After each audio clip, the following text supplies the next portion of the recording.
Hey,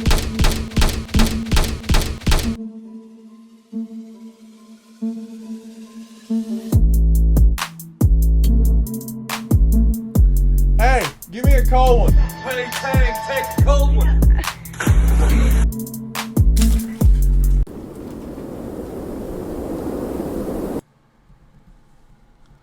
Welcome back, ladies and gentlemen, to another episode of the Game and Game and Dads! Today we'll be going over some wonderful WoW news, what's going on in the PTR and all that jazz. Weekly BS edition. That's right. But before we do, we would like you to please go down below there, hit that subscribe button, hit that like button to help us in the YouTube algorithm, and if nothing else, leave us a comment. Just tell us what you think, what you would do different, or what you want to see our videos on. We greatly appreciate it. Let's get this thing started with this new WoW news. What do we got, my man? All right. So first up, we got the anniversary event. So make sure 17 years, baby. make sure you log in and get your gift package that includes a handful of time walking tokens, also known as Snorefest tokens, and an invite to meet Chromie in the Caverns of Time for a party. Woo, woo. Some celebration fireworks. A 17% XP token for retards like you who have 7 alts. And this event goes through December 6th. So it would be a great time to tempt me to resub and to level that character that's on the bench that you know you want to level, but you just yeah. So $60 now to boost, which is what I would probably do. So yeah, right. Screw leveling. You ain't got to level.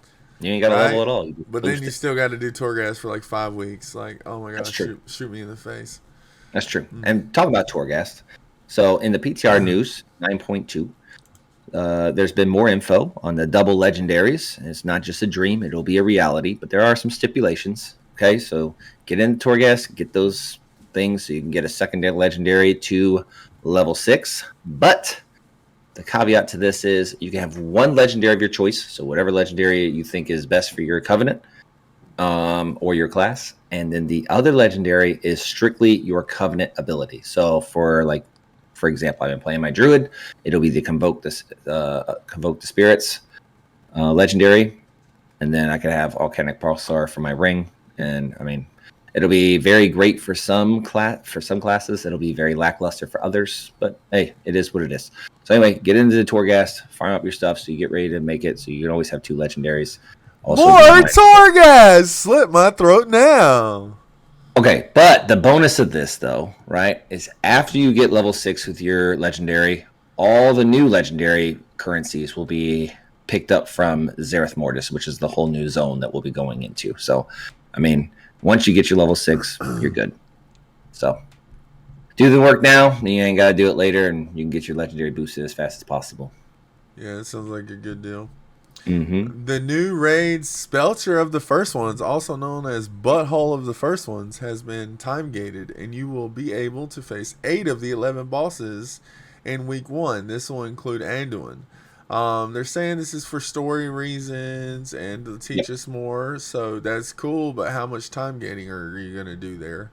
And this will also shake up the World First race, as they won't even be able to farm the heroic boss at the first week. And could cause some, a wipe or 2 maybe, and change up some of the pace. Yeah, well, I mean, I think it's kind of cool for World First wise. I mean, if you think about it, so they time gate up to Anduin, right? And then the following week they release the last of the bosses. So this is kind of cool because all the people who get done with the first bosses, in the first week usually. That's pretty much how long it takes to kill the, world first or whatever. Sometimes 2 weeks tops. Well, anyway, you'll be able to do the first 8, and then you'll stop. And then all those other guilds that usually take a whole week to get there, and they're still behind because the other guilds are working on the top tier ones. They'll all be at the same level. Yeah. In the first week. I like this. I don't have a problem with it. You really only fight 3 bosses for the World First race. But you know what they'll do. They'll go back and they'll clear the other bosses for gear and stuff, which is a smart thing to do. But I'll be watching it. I know everybody's like kind of out on WoW or stuff, but I still love the World First race. I'll be rooting on Limit. Let's go Limit. So all you Echo people out there, Down with Echo, up limit. I hope we reclaim it. We'll see what happens, though. Congrats to Echo on the last one, but come back for the title, baby. I say we like I'm part of that team. I suck balls. Don't worry about me, boys. All right, so continuing on, since we're talking about the raid, new tier sets coming out. There's controversy, but anyway, they're not 100% like old, but they'll still be there. It's the closest thing we've had to them in years. This can be obtained through the new raid, and it's also said that shortly after, doesn't say exact time and distance, it did say shortly after, so I think you'll have probably a couple weeks after the World First ends. You will be able to unlock in your story on Zereth Mortis a thing called the Forge of Creation. And then from there, you will get currency that you could use while in PvP or dungeons to get those tier set pieces that you're missing. So you will get a token, basically, that you can earn through doing dailies. So they're bringing back reroll tokens, is what he's saying. Kind of. Yes, kind of. That's from what I gather. So, but it could also be obtained through PvP and dungeons. You do not get the tier piece from the dungeon. So let's make that clear. You will not go into a dungeon and be like, oh, I'm getting my chest tier piece. No, that's not how it works. You get a token, and that token you bring back to the Forge of Creation, and then you get your tier piece. So I'm not sure if it's a chest piece token that drops or if it's just a token. You can pick what you want.